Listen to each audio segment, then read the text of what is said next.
Hello, and welcome to today's episode of Coffee with Bobbi. Today I'm having coffee with Jordan Tarver.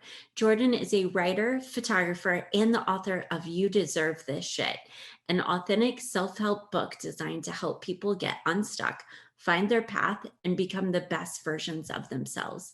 A close call with death and a soul-searching solo backpacking trip taught him how to live. His book is a result of those two experiences.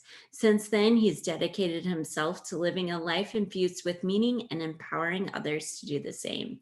Welcome to the show, Jordan. Thank you so much for joining me today. How are you? I'm good. Thanks for having me. Wonderful. It's such a great day, and I feel like the fall energy is here and we're moving along with it. So tell us a little bit about what's new in your world lately. I actually just got back from a 2-week road trip with my fiance. So just settling back in after some time off, which is always, you always need vacation from the vacation. But about 3 months ago, I released my new book, You Deserve This Shit. And that's kind of the newest and most exciting thing that's going on right now. That's awesome. Quick question first, before we dive into the book. Where did you guys go on your road trip? We went to Montana and Wyoming, Glacier National Park, Yellowstone, and the Grand Tetons. Oh, that sounds amazing. I just got back from Zion and actually got married in Antelope Canyon. Oh, and wow. It was epic. And then now we're like hooked on national parks. We're Yeah, like, ooh, yeah. we should go to Glacier next. It's we have a converted camper van, so road trips are definitely in our list of favorite things to do. I highly recommend Glacier. That was the first time going there, and it was easily like top 3 parks I've been to. Oh, awesome. Have you done a lot of the national parks too? Yeah, we've done 11 together Okay. in total, with Zion, Glacier, and Yosemite kind of being our favorites. Okay. I'm gonna have to hit up the other two Yeah, they're next good because ones. they've been on the list for a while, but we just haven't made it there. So that's incredible. And going from a road trip to launching a book, let's dive into this. So You Deserve This Shit. Tell us a little bit more about the premise of the book, why you wrote it, sort of the background. Yeah, so the premise of the book is to help people get unstuck, find their path, and become the best versions of themselves. I've done years and years of my own self-discovery work, and I really want to offer people the tools and tricks that have worked in my life. I want to give them access to that stuff because I feel my philosophy is if I have a piece of knowledge or I have something that could benefit someone else's life, like I feel like it's a disservice to not share that with people. And so this is my way of kind of creating a toolkit for people to help them on their journey of self-discovery. Ooh, that is such like key advice here is, we've all gone through different journeys in our lives, and some of us are stuck in one place and we really want to get to that next level. And we sort of need that push and guidance from others who have done it before us. What's some of your top tips for people? So the book is actually, it's broken into 3 pillars, the pillars of self-discovery, which is something I created while writing the book. And so I guess my tips are to focus on those areas. And those areas are awareness, comfort zones, and intentional living. And the reason why those are the 3 pillars of self-discovery is because I found in my own journey, and I find that in other people's journey, when you focus on those 3 areas of life and you kind of double down and try to master those areas, you can really discover the most about yourself and also give yourself the best opportunity to become the best version of yourself. And so those are really the 3 areas that I highlight in the book. And within each of those pillars and each of those parts of the book, we really do a deep dive on different types of lessons that can help you kind of grasp that area and master it. And once you become aware of yourself and have this self-awareness, then it leads you into this comfort zone of like, how do I break free of it? Right? Exactly. And then once you get to that, and remind me of the last pillar. Intentional living. Intentional living. So once you break through from that comfort zone, then it takes time, right? To get from outside of your comfort zone into intentional living. So how did you go throughout your journey of, deciding, okay, well, first I need to be self-aware, and then roll into like breaking out of your comfort zone and then into this new phase for you of intentional living? A lot of my heavy self-discovery work actually came on a solo backpacking trip I did right after college, which I left for 3 months. And that's really where I feel like that process of discovering who I was really jump-started. And I brought a journal on me with that trip. And that journaling practice that I created for those 3 months was really my first, I guess, instance of becoming like hyper aware of myself and my surroundings. And that's really where I started to really see the benefits of what happens when you're aware, when you know what's going on inside of you, when you're aware of your values, your beliefs, what you want to do with your life.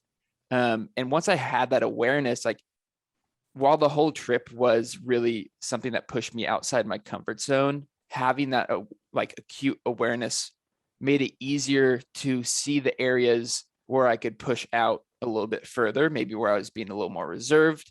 And so that really gave me a foundation to see the opportunities to step outside my comfort zone. Let's dive into this self-awareness and journaling aspect of things, because it is so powerful and so key. And a lot of times for people, we get into this pattern of, this is what I've always done. This is what I still should be doing, but is it really what I want to do? And taking that time daily to focus on that isn't a priority. So, had you done this prior to your backpacking trip, or did you just decide, hey, maybe this path that I was on in college is not the right path for me now? It's time to sort of adjust things.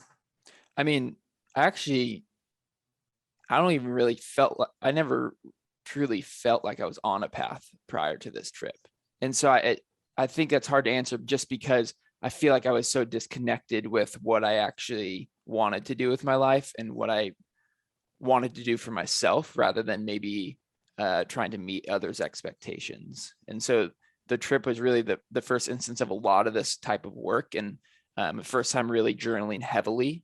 And so I never journaled through college like I did on my trip. And I really feel like that was like I said, the jump start to this journey. It was a fire under my ass. It was the thing that kicked me into gear to figure out what I wanted for myself rather what was I doing for other people. And I want to ask this because it resonates so much with my life. While you were in college, did you have outside pressure from family or friends to go into a certain field or a certain direction? Luckily, I had zero, which is something I'm grateful for to this day, because my parents have never been people to push us in a direction.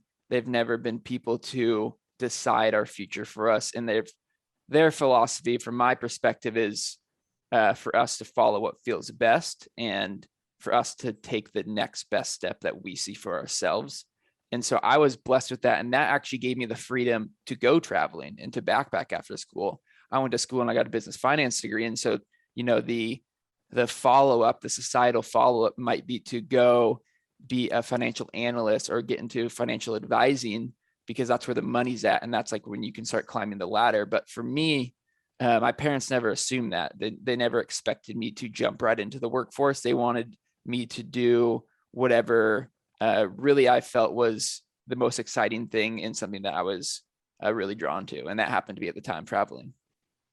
That is a blessing without a doubt, because I know a lot of people, including myself, I'm the oldest child and going to school. It was like med school, law school, which one are you going to do? And then I went on a different path like yourself after undergrad and ended up moving abroad to Spain and studying over there for quite a bit, and then moving back to the States and doing all sorts of other different creative fields, totally different from my majors, and finding that self-awareness and finding your fit.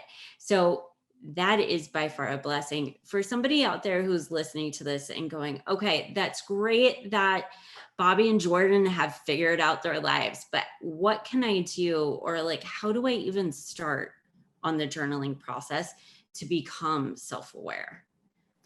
The thing I tell, because first off, journaling to some, which is, a valid perspective of it, can be challenging. Writing is not, everyone's, natural state of creative work or creative flow. And understanding that, I think the best way to start journaling is to start journaling about things you're grateful for.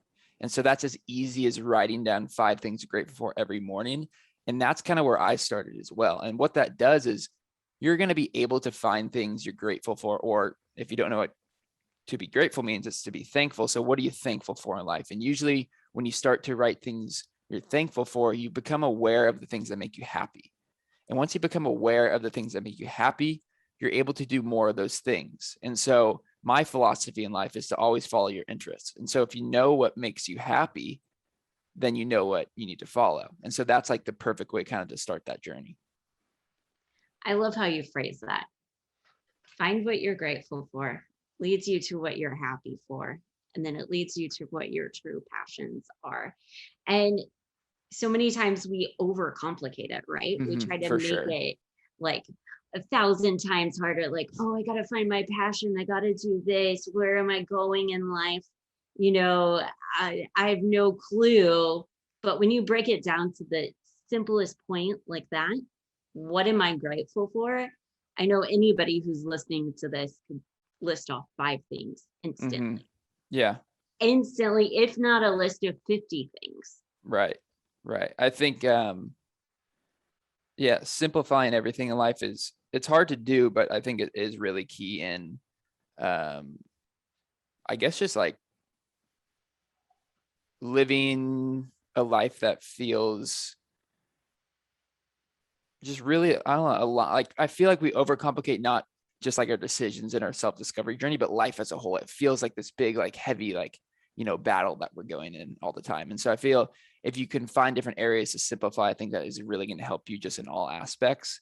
And that also goes for like personal growth and starting your self-discovery journey. It doesn't need to be this, groundbreaking headline news, like progress that you make. It just needs to be small and incremental. As long as you do it every day, it's going to stack up. Exactly. It's going to add, it's sort of like adding to the piggy bank when we had change and everything's just going into it and going into it. And at the end, the piggy bank's totally full. Yeah. And You'll look back and kind of be surprised of how much you can change and how much you can progress by just doing, by taking little action steps every single day. even in short amount of time. Right. Well. Yeah, for sure. So I want to highlight that, like, especially over, the past year and a half of COVID and so forth, we've seen so much growth within people. And I know for myself, like, I've grown immensely over the past year and a half. And just looking back at that, is like the small things and the small steps that I took every day has gotten to me to this new level.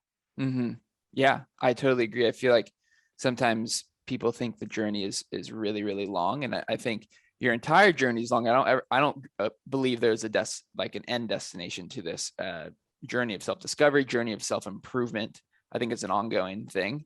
But I think maybe people in the beginning think that the results they want are so far out, and that actually, discourages them to do the work. But if you realize you can actually make progress that you can see on a daily basis, and with that perspective, I think will just be enough fuel to your fire, fuel to your motivation to just go for it. And just start. If it's one small thing adding to the bucket, whether your focus is on getting healthier and eating better or living a better life, maybe it's starting by drinking more water today. Yeah. Like, drink 3 more glasses of water than what you did yesterday, and then add it up until you're up to 3 liters of water a day. Like, these small things really can transform your life in numerous ways. And then once you become self-aware and then you get into this comfort zone bubble, how did you start to break out of it for yourself instead of staying in what you knew and stagnant of the growth? What did you do personally to try to break out of that comfort zone? I think the main thing is trying new things that interest you, again, aligned with your interests, aligned with what makes you happy. And when you try new things that interest you, instead of trying just a random thing, that creates that, even though that thing is outside your comfort zone because you've never done it before, it creates that excitement. It creates that emotional tie to it because you want to be there doing that. And so it makes you more likely to actually step outside your comfort zone and have the courage and confidence to do that. And so that's something that I've harnessed in my journey, and even still to this day, but it's also something I recommend to a lot of people that ask me this question, is just try something new that interests you, whatever that may be. It doesn't need to be, this crazy specialty skill or just something. And I think once you start to do that more often, you'll start to see how much more life there is outside your comfort zone. And that's where you're going to want to exist all the time. And, that's something that I try to do in my life, is how can I put myself outside my comfort zone almost every single day, just so I'm always discovering more out there, because there's always more to discover in your journey in life. But all of that's waiting outside your comfort zone. You'll never discover that inside your comfort zone. And so if you want to get there, start small and do something new that interests you. Such great points here. Like, start small, start stepping out of that bubble, and then once you step out of that bubble enough times, that bubble that you once had has burst, and now you have a new comfort zone bubble, right? Mm-hmm. And Yes. you have to keep stepping out of that. Can you share with the audience some of your interests that help you step out of your comfort zone daily? Yeah, I mean, one thing that I picked up during COVID was I've always wanted to. So I grew up in a very musical family in a way. My parents bought us all instruments when we were kids, went through like private lessons for guitar, drums, all that kind of stuff. So music has been a really close. It has been a part of I'm the youngest of four, so it's been a part of all of our lives from a very young age. And I kind of lost connection with that craft through high school and college, and kind of, came back in touch with that end of college. Once I returned from my trip, I just really had this big draw to getting back into music. And so during COVID, I had the realization, and it just, I guess I came to, I don't know, I just finally understood that if I wanted to do that, like, now's the time to kind of re-enter that world. And I've always wanted to be a performing artist, a singer. And so I started taking vocal lessons with a professional vocal coach. And that was very, very far outside my comfort zone. It was nothing that I really ever saw myself doing, but I knew if that's something I wanted to explore and do it professionally, I needed to take a professional stance from day one. And so that's something that I do now. I've been working with the coach for a little over a year now. And so and even to this day, I still feel outside my comfort zone because I'm not at the level I would want to be at quite yet. And so being in that beginner phase and early on stage of that journey just makes me feel like I'm kind of, living on my own edge a little bit. Oh, I love it. That's such a fun, recall back to your childhood. And do you feel like as you go through these vocal lessons now, it brings back some of those memories from the past when you and your siblings were all playing instruments in the house and so forth? Yeah, it's just a good gentle reminder that music's always been with me. It's always been a part of my life. And even though there was that, 4 to 6 year maybe lull and disconnection from it, it doesn't mean it was gone forever. It just comes in a cycle. And I think it's a good feeling to have that remembrance that, it is something I love and it is something that I want to be a part of. And so I think this is, the perfect thing for me to be doing outside my comfort zone.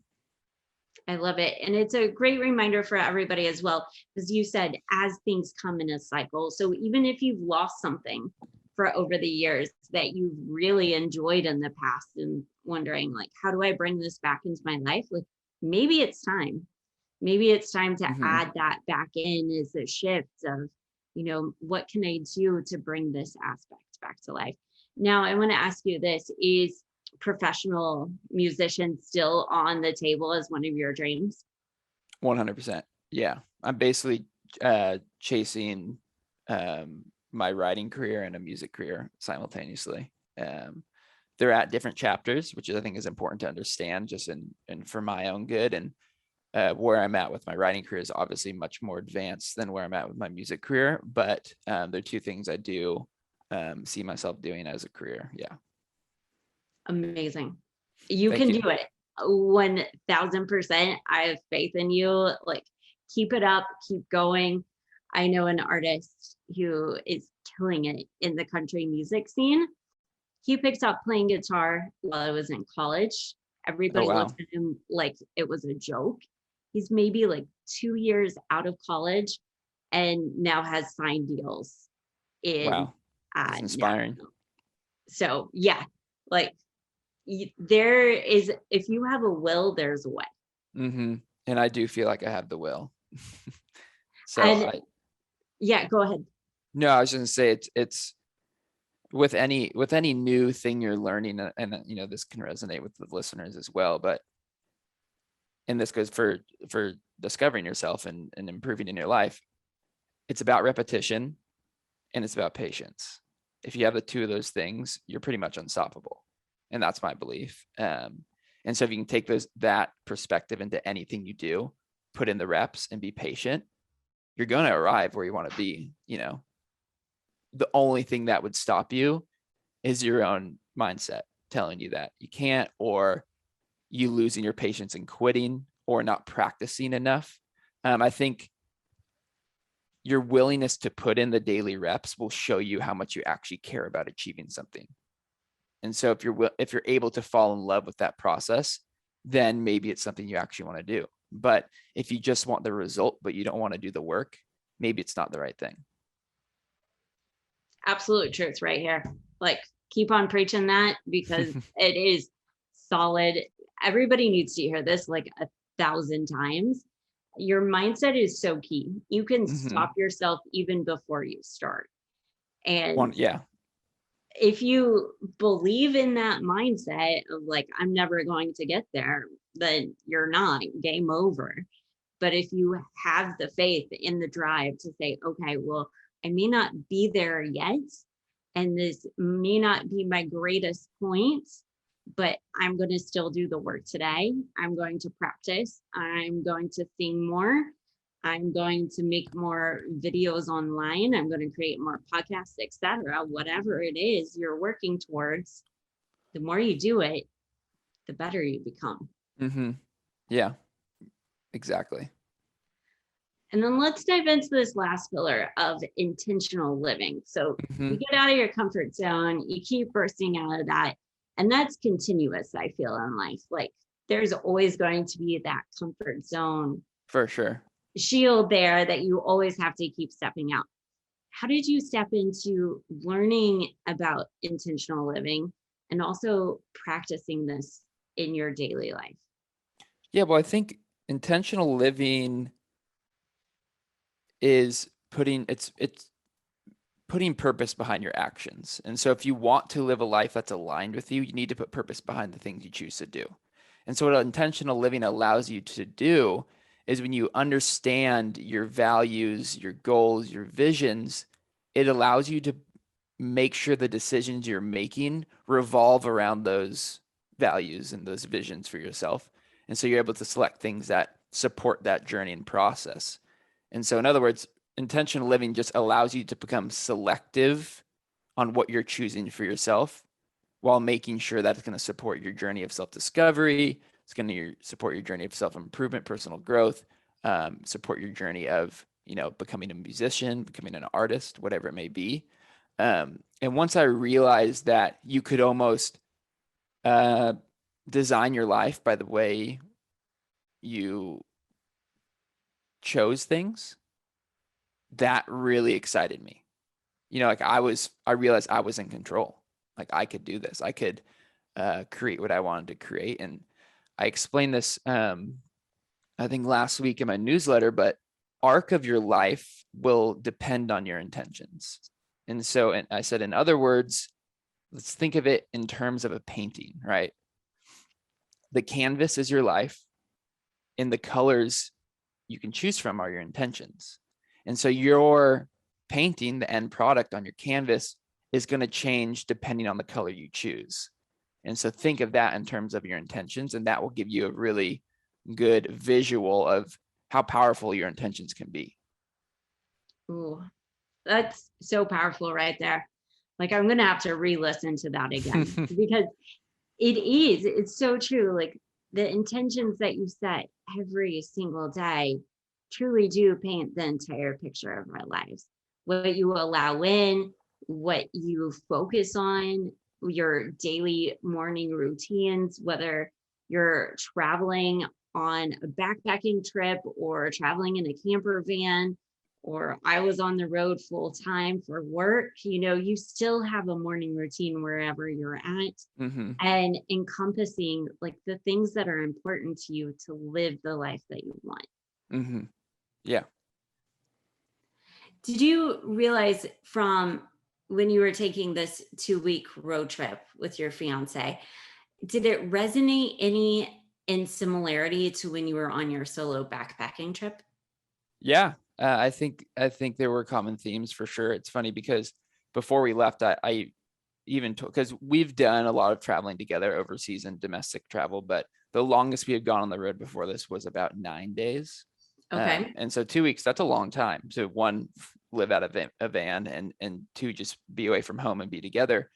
Kind of just, yeah, with no routine. It's a long time to kind of be in that space. And I was actually, before we left, talking to her about how I felt like for us, for me and her, this was going to be similar to kind of the benefits I received from my solo backpacking trip, because it was going to push us outside our comfort zone, because we were doing something we had never done before. And I feel like that was the common line between the two. That was the connecting piece, was we were doing something that interests us. Again, here we are following our interests, but something we haven't done before. And so this is a perfect example of me actually doing that in my life to this day, as of 2 weeks ago. And so that was the kind of the thought I had of it going in, and leaving. I feel like it was 100% true.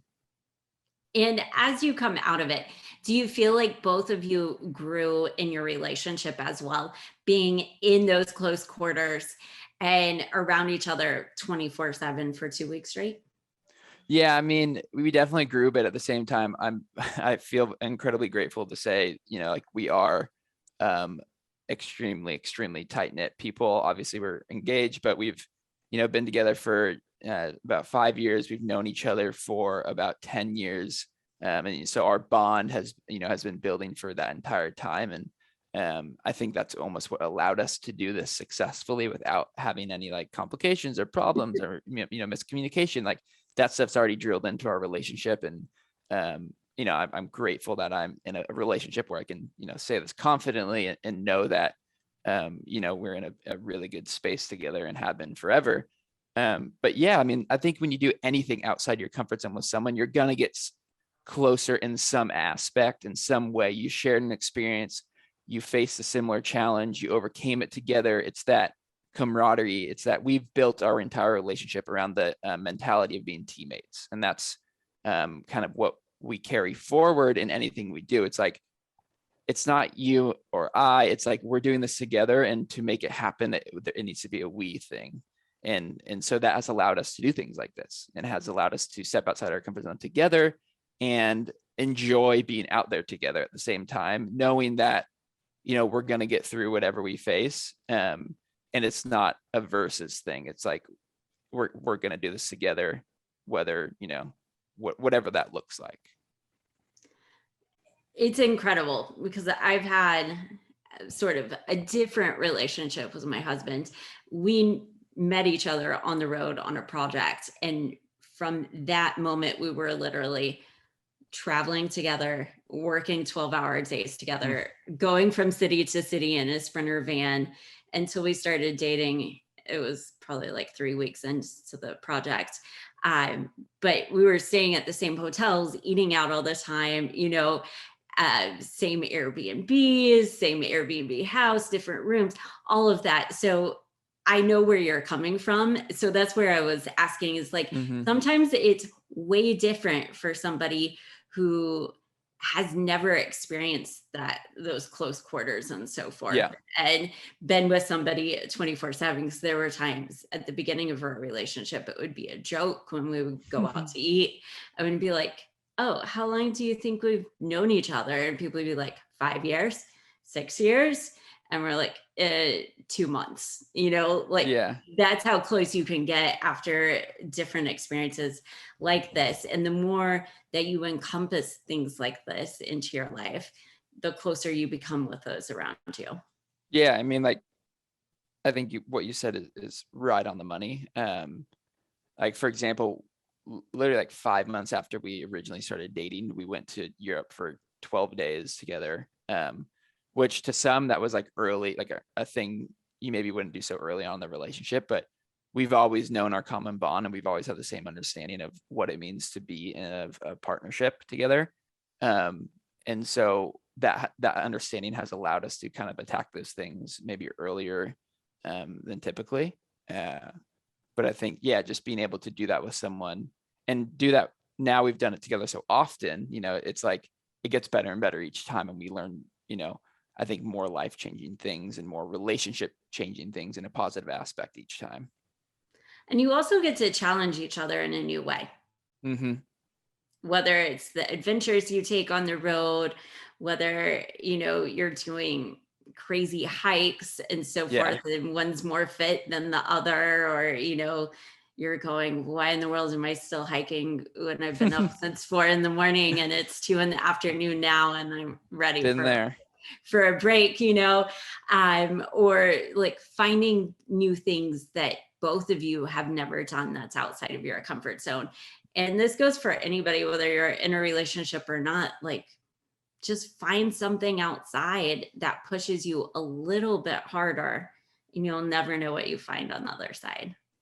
I feel like you have to be excited for the unexpected things to come because there's so much out there waiting for you.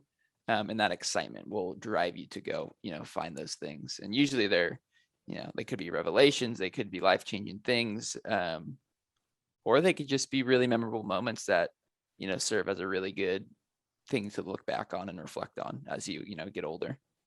Yeah, you never know. You have these dreams, for yourself, dreams of being a professional musician. And when you go through this journey, you never know where it's going to lead you to. You never know what music accolades you're going to end up with, or who you're going to be sitting in a studio with one day. And it is so powerful. Like I've had numerous instances happen in my life where people walk in and I connect with them and I meet with them and I end up 3 weeks later in a new city meeting a whole new set of people just because of that one person. Yeah. And your life can take all sorts of twists and turns to get you to that destination that you have an idea in your mind that you want to get to, but you don't know the whole process it is to get there. Yeah, I think people expect life to be linear, which I think is, not true, unfortunately. Not in the slightest. But maybe fortunately, maybe a linear life would actually be boring and too expected. I think the non-linear path is the one that, teaches you the things you need to know at the right time.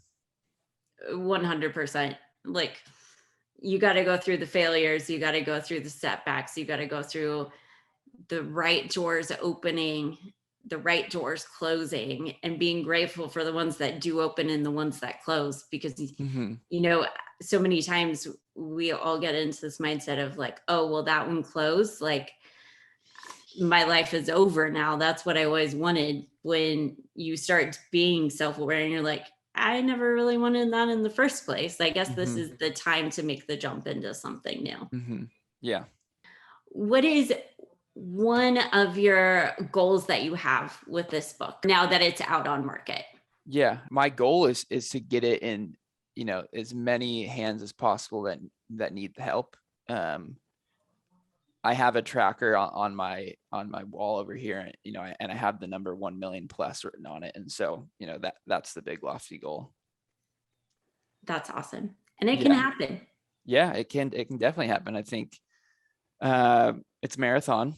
Writing a book is definitely a marathon. It's not an overnight success, especially as a new up and coming author. And so just, reminding myself of my own tip I gave other people earlier, repetition and patience is, the key to success.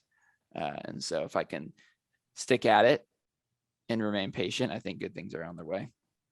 Amazing things are on the way. Exactly. That's what I always say. There are greater things than what we ever expect on the way, and it's coming and it's here and it's entering your life. And everybody's life who's listening or watching this right now, whatever you are going for, it is here. Like, all you have to do is grasp it. I always try to remind myself to, expect a miracle, to feel like just expect a miracle is coming. Like, why not? Why wouldn't you expect that? And that's kind of the energy that and thought process I've put behind the book is like, why wouldn't something extraordinary happen? The product is there, the intention is there, the purpose behind the product is there, the good energy that I put into it as I created it is there. Why wouldn't that be answered? Miracles abound for all of us. So it's happening for you without a doubt, Jordan. Any last things that you would like to add as we begin to wrap up here? No, I think if people are looking to kind of infuse their life with meaning, as I like to say it, and either jumpstart their journey of self-discovery or looking for ways to really double down more on their journey for self-discovery, I wrote this book for you. I wrote this book to become your resource for getting unstuck and finding your path and working towards the best version of yourself. And so if that is something that you're looking to do in life, there's lessons in these pages waiting for you that will create the changes that you want to see. And take this as your sign to go get your copy. And you can find me on Instagram at Jordan Tarver. You can, get a copy of the book on my website, jordantarver.com. If you ever have any questions, feel free to message me. Do yourself a favor. You're listening and watching to this right now. If any of this conversation has resonated with you, pushing you in a direction of maybe I should do this, maybe I should learn a little bit more about what they're talking about, go to Jordan's website, buy a copy of the book, and then hit us up afterwards and say, this really did make a difference in our lives.